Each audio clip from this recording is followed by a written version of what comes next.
黄山在四季中展开不同的画卷，森林的色彩变幻莫测。亿万人登顶高山，却很少有人深入黄山深处。森林内部的风景鲜为人知。大山深处，每一幅生命图景都是黄山的重要组成部分。这些生动的细节被长久忽略。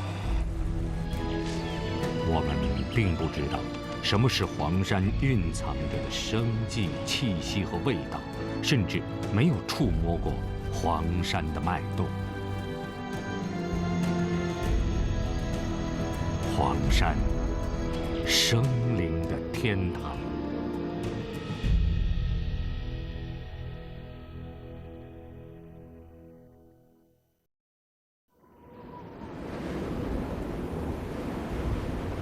冰雪覆盖，不管在任何季节，代表高山活力的树木不会沉睡。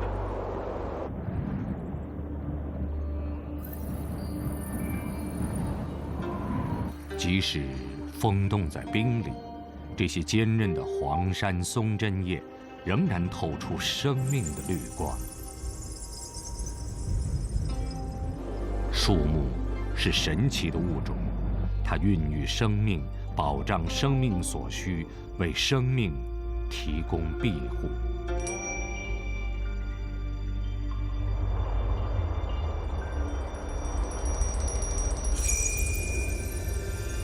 漫长而寒冷的冬季，零下10°C的严寒，带给野外生存的物种更大的生存考验。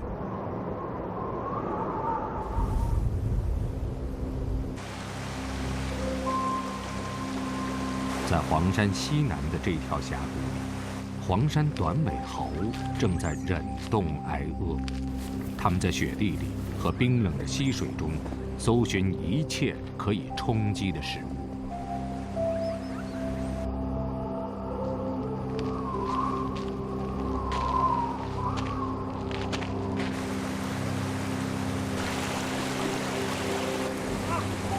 更多的同伴为了保持体力，他们宁愿坐在石头上想象食物的美味，也绝不轻举妄动。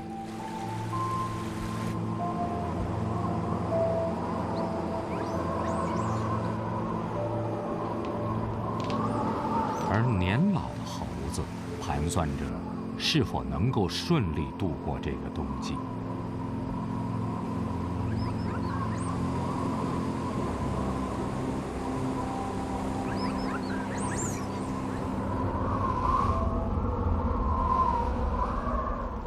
这是一个罕见的冬天，因为秋天的干旱，森林里没有为它们留下安全的食物储备。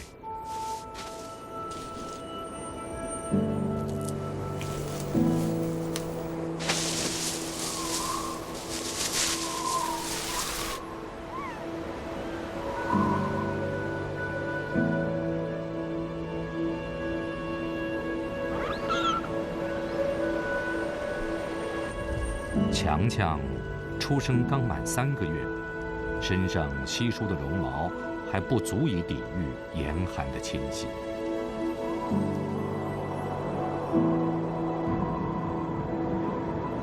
这样的雨雪天气已经持续了半个多月。强强的母亲并不清楚，她日夜坚持用这样的姿势，是否可以把孩子幸运地带到春天。紧紧地依偎在母亲的怀抱，强强眼睛里透着惊恐和不安。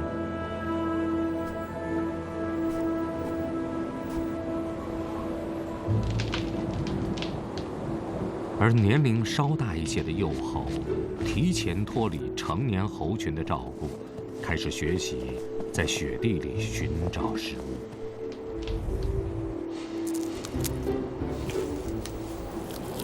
没有人了解黄山短尾猴在黄山更早的历史，直到20世纪80年代，它们才引起动物学家的注意。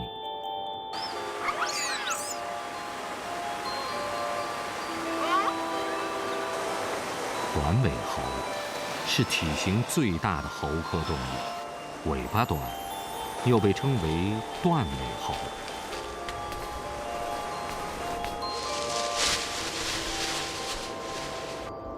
雄性短尾猴的面部为褐色，雌性成体的颜面呈鲜红色，老年为深红色，甚至是黑红色。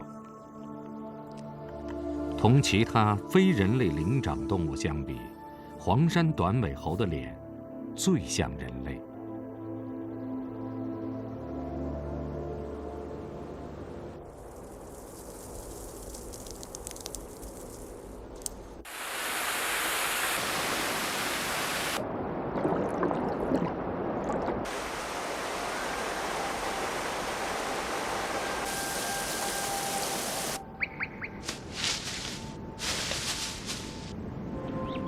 这是一群过着小群体生活的生灵，群落规模一般在40只左右。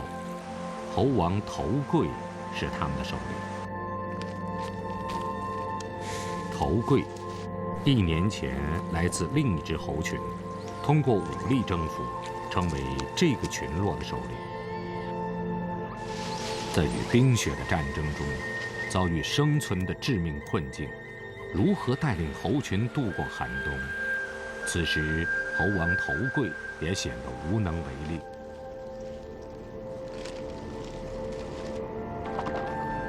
他曾经带着猴群走遍了领地的尽头，在其他猴群的辖区边缘徘徊，无奈，最终仍然不得不返回原地。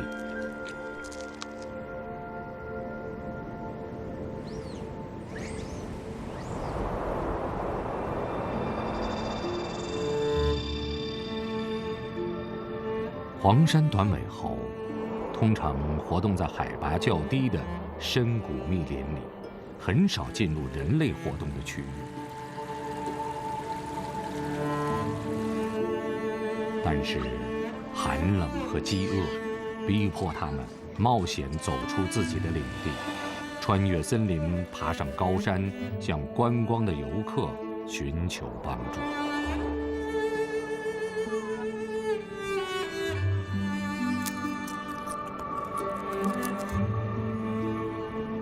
严酷的冬季，考验着黄山短尾猴生命的耐力和智慧。经历了风雪严寒，黄山和它庇护下的生灵们，期待着春天的来临。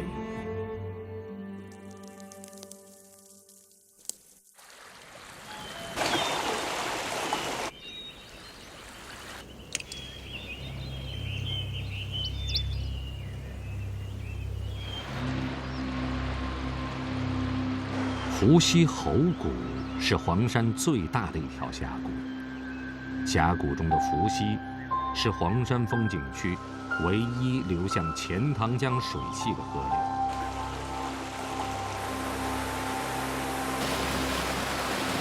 茂密的常绿阔叶林为黄山短尾猴准备了青冈、苦竹、林木等60多种主要食物。黄山短尾猴懂得如何选择和占有优质的树叶嫩芽，可是，在食物的储存上，它们还没有更多的办法。它们只能用天生的夹囊，暂时将食物贮存起来，以便天黑之后再细嚼慢咽。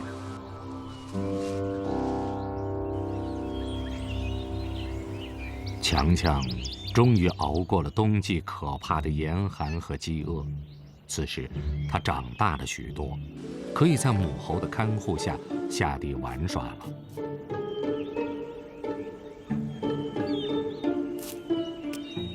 在短尾猴的群体里，哺乳的母亲是整个群体的中心。成年的雄猴簇拥着母猴和强强，强强如同猴群中的王子。成年短尾猴争相照顾这位王子，以此获取猴王头贵的欢心和好感。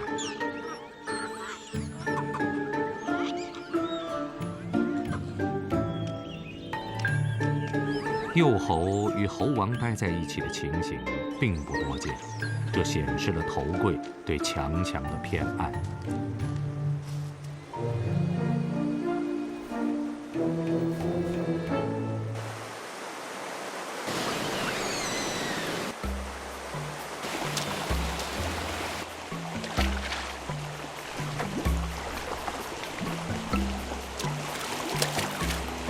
黄山短尾猴等级森严，猴王雄居高位，绝大多数猴子都为次等等级，末等猴子是战败猴、奴隶猴和老弱病残。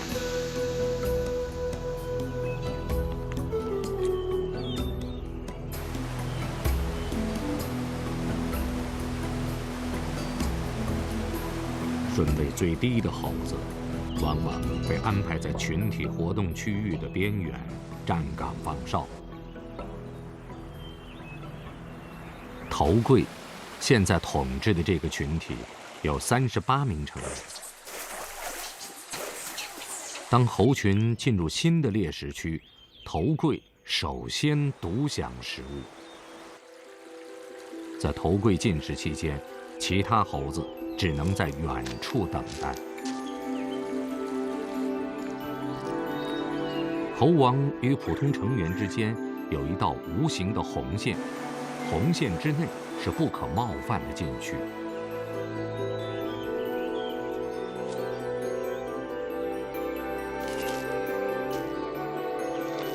依靠严格的等级制度和对自身顺位的清晰体认，黄山短尾猴结构着一个成熟的猴群社会。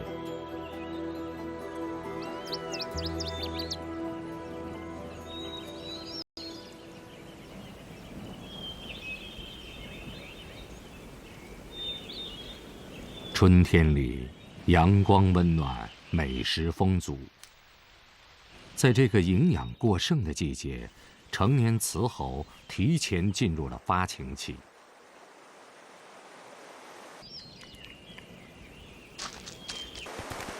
猴群中，猴王拥有交配的绝对优先权，几乎可以同所有雌猴交配。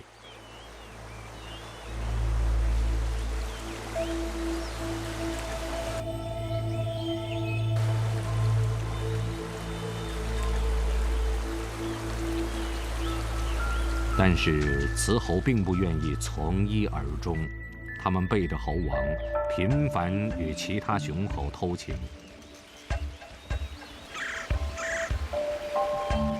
这种行为虽然存在受猴王攻击的风险，雌猴为了延续后代、提高受孕率，选择了这种生殖策略。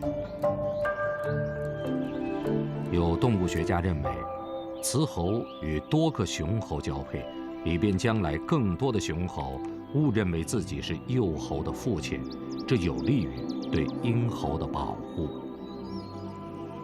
头贵把强强视为自己的后代，与强强备受头贵宠爱的情形迥然不同。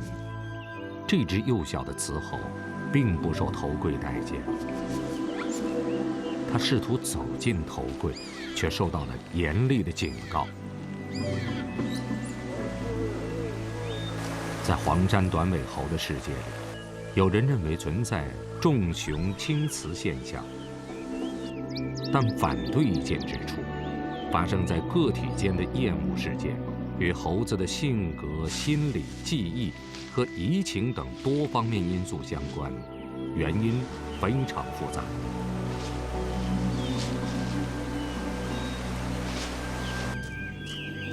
小雌猴再次接近头贵的时候，遭到了无情的攻击。无辜的幼后，也许并不知道到底发生了什么，更不了解群落中的清规戒律和成年后建立起来的社会秩序。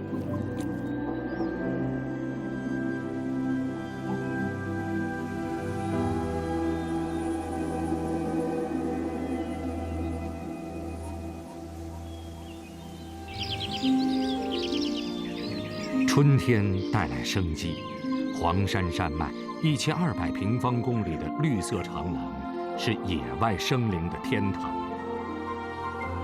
绿色的嫩叶不仅为生命的延续输送能量，也是黄山人千年依赖的财富之源，并与世界沟通的媒介。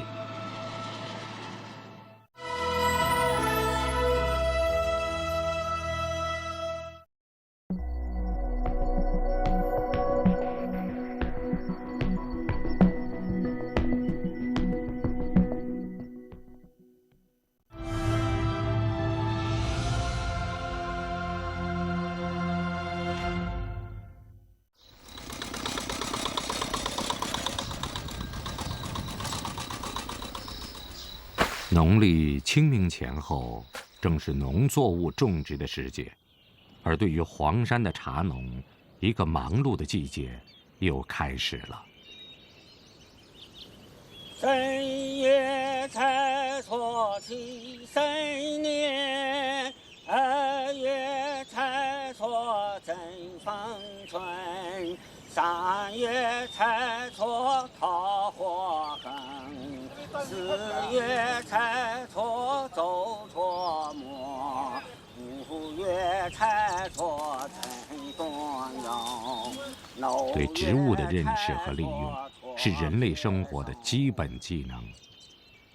黄山北麓、太平湖东岸的猴坑，春天催出了茶树的嫩芽。茶农方继昌正在为采茶做准备。还没过春节之前，我们心里就有一种顾虑了。春节一过，我们就准备茶工、茶叶制作人，包括所有的茶前的那些喝吃的东西，甚至比春节还要多。一般的，像我们家里要请4到50人。他所在的猴坑村，在海拔600米的山沟里，这个原本只有22户人家、70多口人的小山村，突然聚集了1000多人，住满了采茶的工人。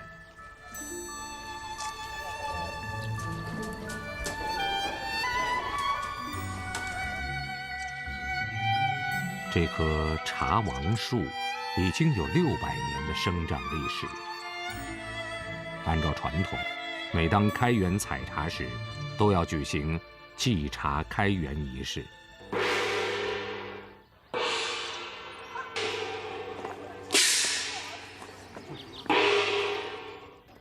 今我下令感上人，早日雨林采田之行，自奉生死。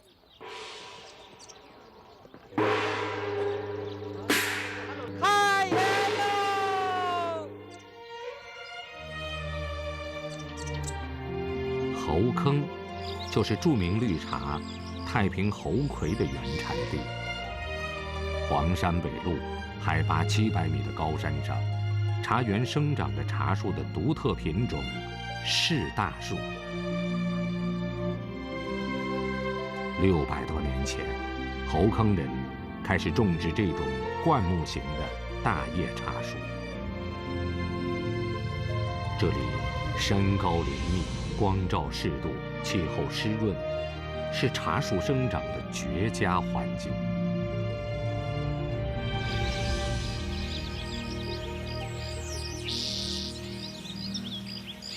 当地村民这样形容猴坑：晴时早晚遍地雾，阴雨成天满山云。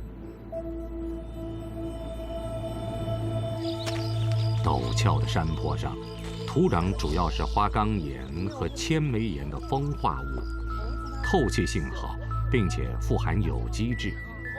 这里采摘的鲜叶是制作茶叶的上等原料。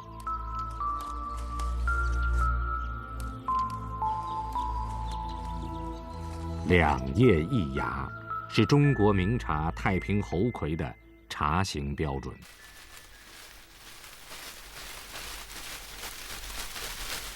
采回来的鲜叶经过晾晒，一支一支的挑选掐制，保证2叶1芽的形状。这个过程叫做剪尖。剪尖之后的鲜叶需要在铁锅里翻炒杀青，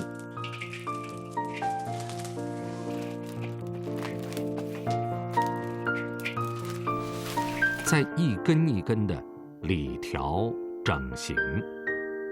把它底下的这个尖把它捏就行了，像这个长横的把它卡一点点。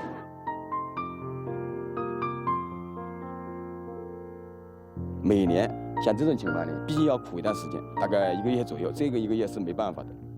整过型的茶叶，经过压片，再用不同的火候反复烘焙。方继昌坚持用手工制作太平猴魁。在制作过程当中，从杀青到干茶，每个环节失误一下，这个茶叶就不值钱了。像我们1年只这一次嘛，我就靠这个茶叶，主要靠第2年的这个收成。他认为，尊重茶叶的唯一方式，就是要用手感觉茶叶在不同工序中的状态。这个复杂的过程，不仅融入人的情感，还有对天赐之物的敬畏。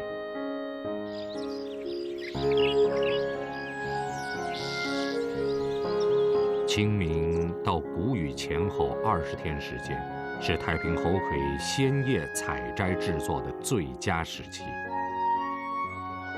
这20天黄金时间，是方继昌和茶农们1年中最忙碌，但是最快乐的节日。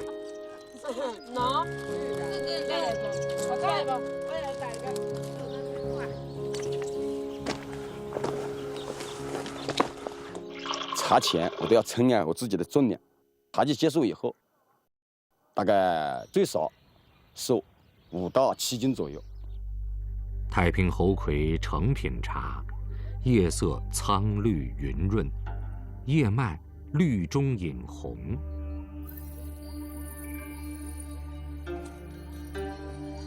入杯冲泡，茶汤清绿，兰香高爽，在世界茶叶历史上早被公认为珍品。太平猴魁产量很小，但是声名卓著，甚至是绿茶市场的奢侈品。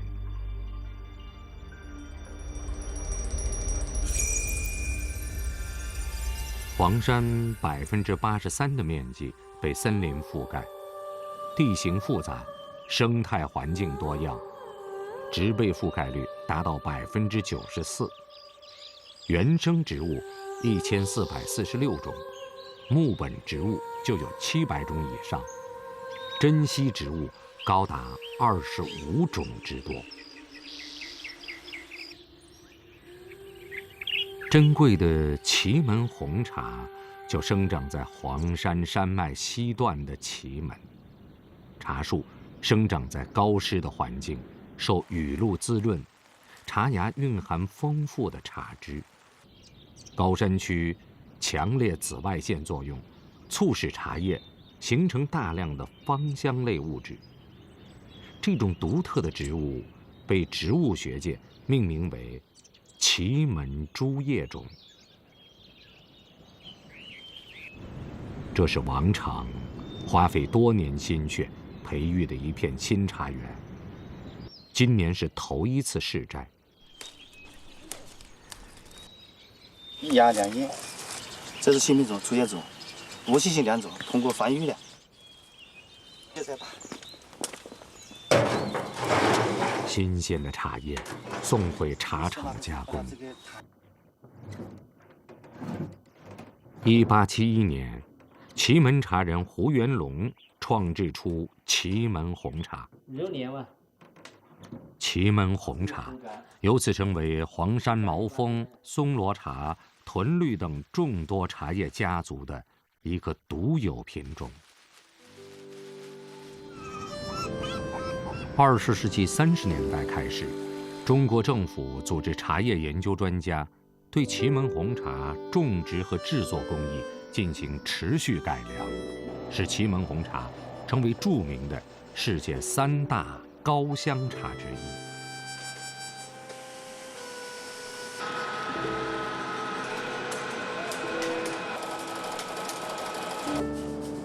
广场期待已久的红茶新品种终于制作好了，他特意请来茶叶专家和朋友进行品尝鉴定。这个汤色很红，也很硬。因为香调清芳馥郁，蜜糖味深邃，人们习惯称为祁门香。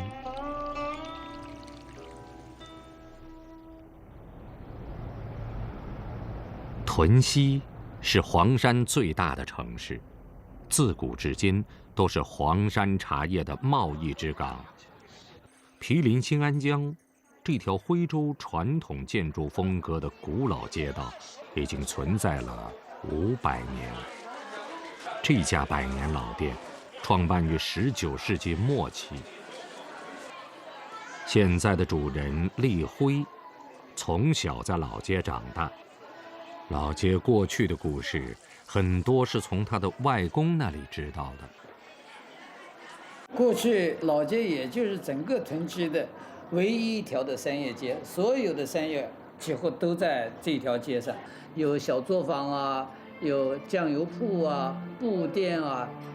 那个时候老街上的这个茶号多了，鼎盛的时候200多家。在中国清代黄山茶叶贸易的鼎盛时期，屯溪老街数百家店铺聚集其中，是当时黄山茶叶贸易和外运的主要集散中心。屯溪茶务都会的美称因此而得名。黄山是长江和钱塘江的分水岭，发源于黄山深沟峡谷的溪流，在屯溪汇聚于新安江，经过富春江、钱塘江，流向东海。黄山70多万亩茶园，产茶近2万吨，60%出口，大部分茶叶都从这里分销到世界各地。从公元8世纪起，这里的茶叶就享誉全国。16世纪已经大量销往海外。19世纪以前，中国是世界头号茶叶生产和出口大国，而从18世纪初开始，茶叶一直是英国从中国进口的主要货物。这种被称为东方神草的奇特植物，也是西方人认识中国的媒介。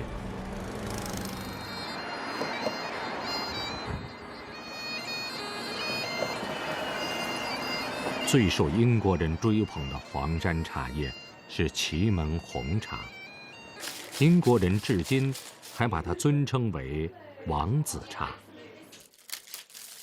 Some of our most famous blends were created for special members of the royal family. One of our most famous blends is Royal Blend, and Royal Blend was created for King Edward VII, and it remains our most popular bestseller now. 在英国人的心目中，茶叶是来自中国的恩赐之物。这种东方饮料改变了英国人的生活方式。People are rediscovering tea, especially the younger generation. They're really liking it. We're sort of going away from the coffee culture and back into tea. The young people are getting more into drinking tea, I think. But still, the older generation, my grandparents drink so much tea. So much tea. It's amazing how much they go through. 1个世纪以前，在英国的皇室和贵族中，曾把饮用中国红茶视为显示身份和地位的象征。今天，在英国乃至欧洲各国的市民阶层，喝下午茶已经成为他们生活的一部分。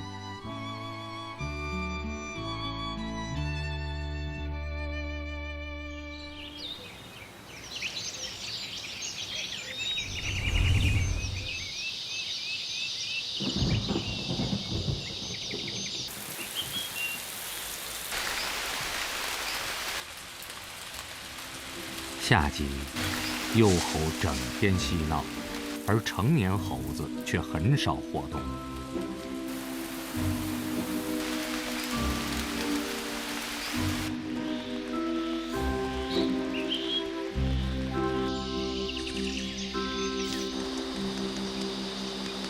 从地面爬到树上，是黄山短尾猴成长中的一个重要标志。强强独自在树枝上攀爬，地面上的猴子几乎把所有目光都集中在他的身上。这是一个令人欣慰的时刻，强强终于开辟了他一生中另一条重要的道路。这是一条生命走廊，森林将是他未来的全部世界。母猴需要完成它的教育义务。成长过程中，幼猴必须学会在树上行走、取食，甚至战斗。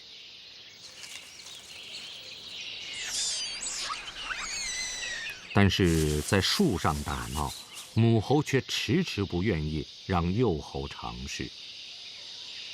对幼小生命的溺爱，母猴的表情和轻柔的动作充满了母性的温情。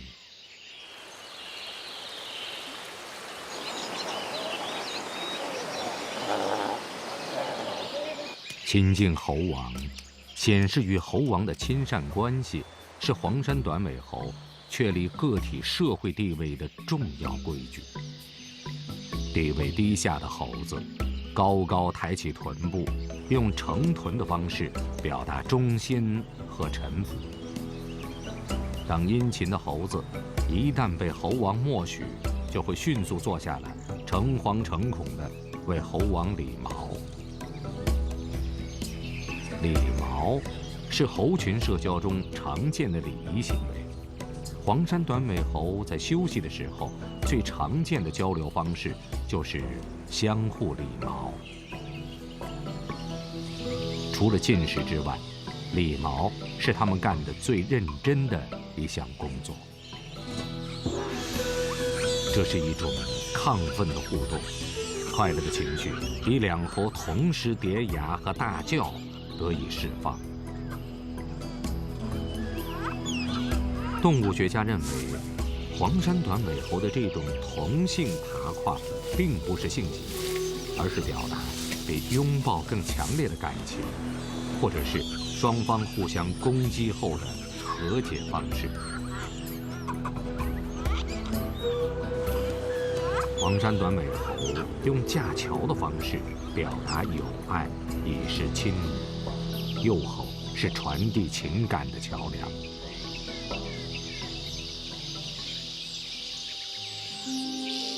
几千年来，黄山山脉给森林中奔跑游动的生灵提供了无限的物质资源。生活在这里的山岳土著居民和大量迁入的中原移民，在山区闭塞的环境里，顽强地学习、探索生存的技能，总结着与自然相融共生的智慧。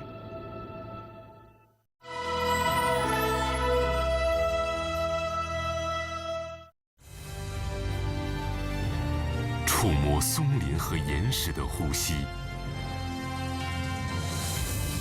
记录云海与山色的表情。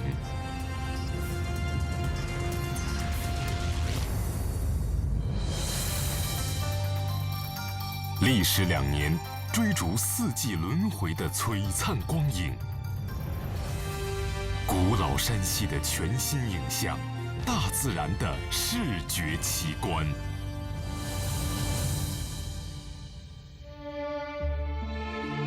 人间仙境，生灵天堂，寻历神奇自然，解密山岳世界的经典传奇。石破天惊，筑梦徽州，从人与山相遇的曲折故事，走进文化繁衍的美好记忆。山水画卷，秘境之地，领悟山水精神的真谛，寻访更悠远、更深沉的境界。美丽中国，美好安徽，精彩纷呈。6集高清纪录片《大黄山》。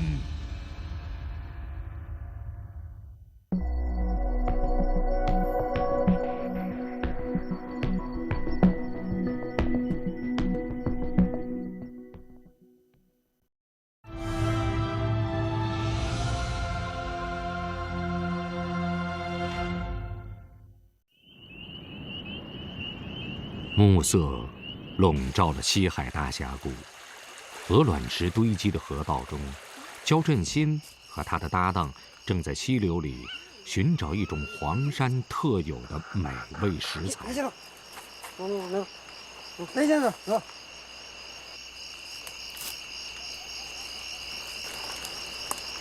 也是这公的，哎，一接不球。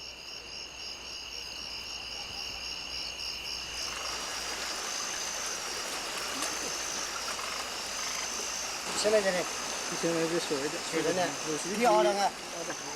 这是一种貌似蟾蜍的蛙类，胸部生长有刺，动物学里形象地命名它为吉凶蛙。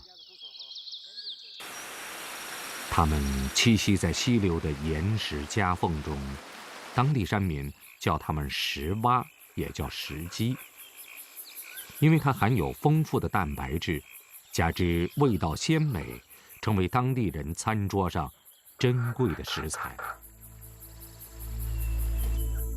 石蛙的生长、交配、孕育，对环境水温的要求常挑剔。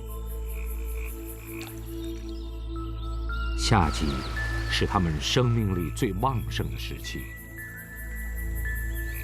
石蛙习性天生敏感，白天深居巢穴，晚上出来活动。它们的肤色与岩石十分接近。漫长的演变中，伪装色很好地保护了它们。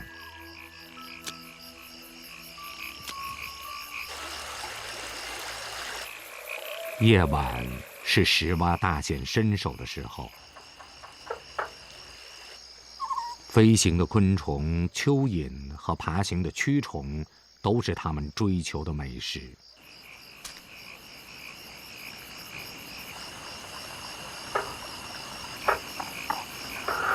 这是正在求偶的石蛙发出的鸣叫，声音雄厚洪亮，雄蛙以此吸引雌蛙。当水温达到20摄氏度时，石蛙开始抱对交配，精和卵同时产出体外，然后体外受精。这些受精卵在适宜的水温和充足的营养条件下，孕育成小蝌蚪，最终变化成一只幼蛙。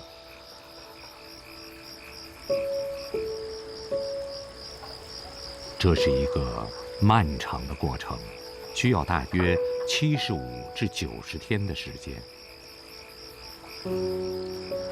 石蛙胆小谨慎，它们时刻对环境保持警觉。这种蛙鸣声似乎是在传递一种危险到来的信号。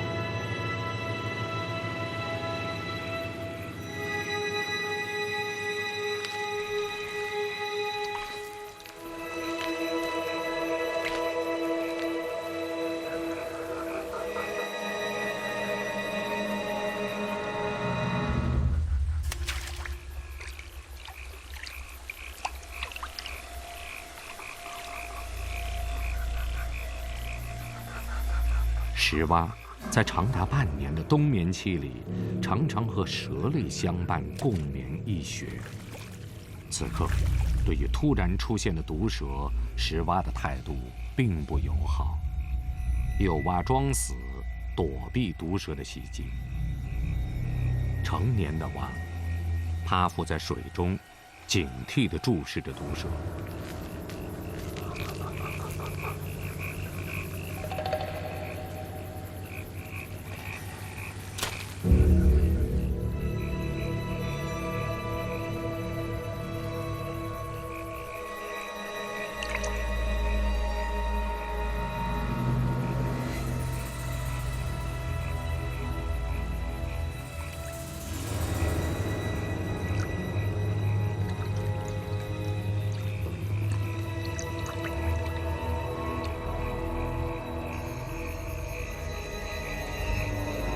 终于躲过了一场危机。寂静的夜晚，蛙声再次喧闹起来。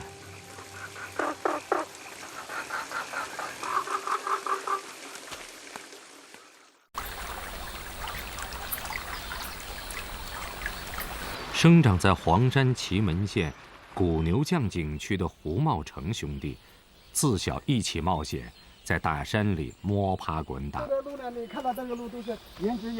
今天是胡茂成哥俩休息的日子，他们结伴上山采摘石耳。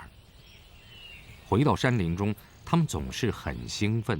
你准备登上这个山是吧？对，我们也是走这个。刚好你们带我们一条。山里人的性格乐观豪爽，每当遇到游人或迷路的背包客，他们都会热心帮助。这个山上呢有很多珍稀的植物啊，还有动物啊。我们等会呢在路上的时候呢，我可以给你介绍一些植物，因为我们是山里人啊。为游人介绍古牛降，是兄弟俩最自豪的事。古牛降是黄山西脉的最高峰，古时这片区域叫做西黄山。在这个古牛降里，这神秘的地方，各种各样的树种啊，很多的。这里是植物学家青睐的绿色王国、森林天堂，生长着红豆杉、银杏、三尖杉等多种古老珍稀树种。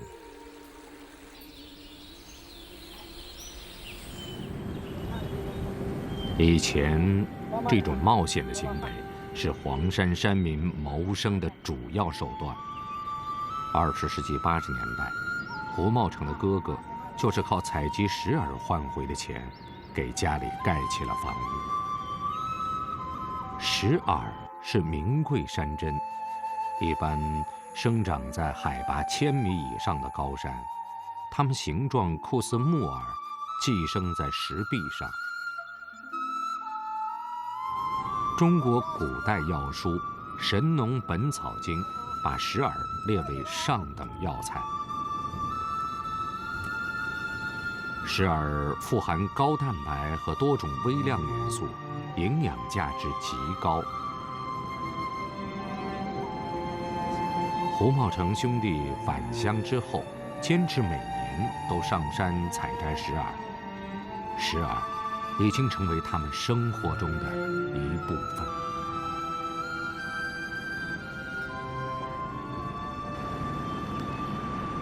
啊，你看。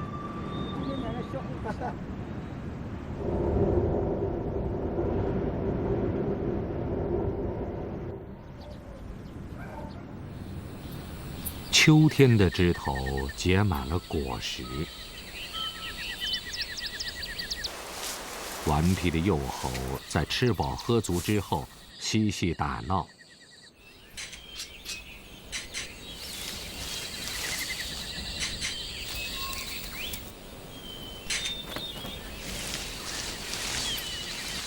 甚至模仿成年猴子做着架桥的动作。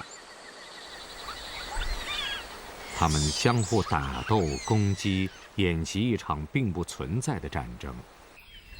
成年短尾猴仍然无休无止地理毛，这个阴湿的季节让他们不思进取。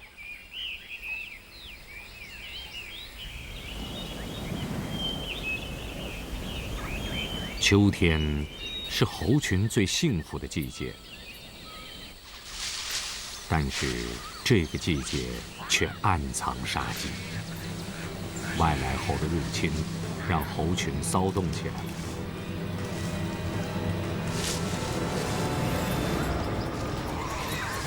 树枝上的头柜发出坚定的应敌信号。猴群在接到攻击的命令之后，从四面八方编队涌向目标。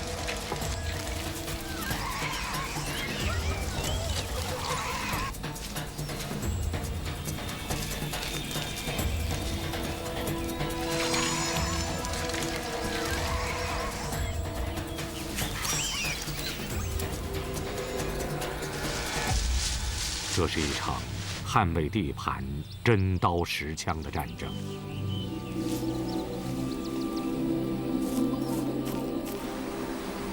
战争的创伤没有想象的那么严重。同伴填吮伤口的安抚，增进了群体的凝聚力。这是个体之间的友谊。同时，也显示了群体内部建立起来的深厚情感。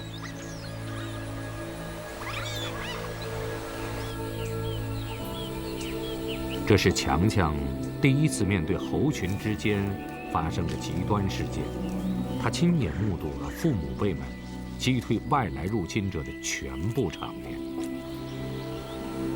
强强整整1周岁，已经长出了黄褐色体毛。他从此拥有了黄山短尾猴真正的体色，这意味着强强已经不再是猴群中的婴孩，进入了少年时代。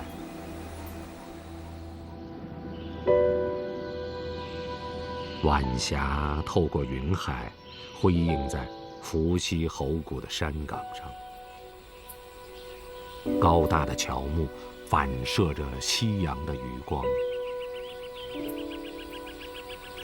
猴群在金色的光线中爬上山岗，返回山上的营地。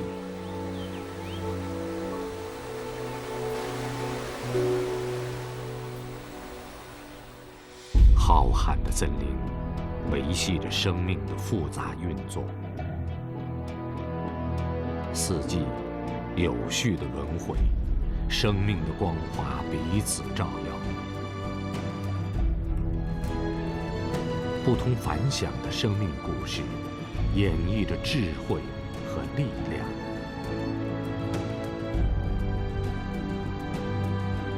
姿态万千的黄山，不仅仅是天下第1奇山，更是一座秘境之地。黄帝的事迹主要集中在中国北方。而黄山偏于东南，二者为何会联系在一起？地处僻静的黄山，从寂寂无名到惊现于世，一条鲜为人知的时间长线上，有哪些陌生的边缘？